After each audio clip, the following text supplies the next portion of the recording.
Hey everyone, it's Pankaj. Today I'm unlocking one of the coolest secrets in AI neural networks. If you've ever wondered how machines can recognize faces, translate languages, or even play chess better than humans, you're in the right place. So, what is a neural network?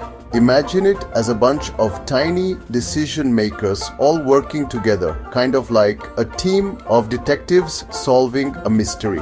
Each detective looks at a small piece of the puzzle, makes a guess, and passes it on.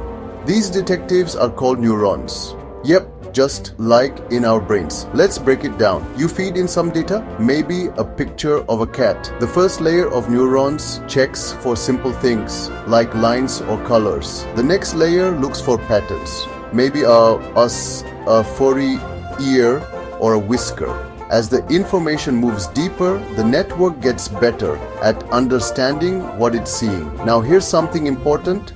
Each connection between these neurons has a weight. Think of a weight like the volume knob on a speaker. It controls how much influence one neuron has on the next. If the weight is high, it's like turning the volume up. If it's low, it's like turning it down. And each neuron also has a bias. You can think of a bias like a personal preference. It helps the network make better decisions by nudging the answer one way or another, just like you might prefer chocolate ice cream over vanilla. Even if both look good, by the end it shouts, "Hey, that's a cat." But here's the wild part. Neural networks from their mistakes. The more cats you show, the better it gets. This is called training. It's like how you learned to ride a bike, fall, get up, and try again until you nail it. And that's the magic. Neural networks are powerful, but the basics are simple. If you can picture a team of detectives solving clues together and learning as they go, you've just unlocked the mystery behind AI.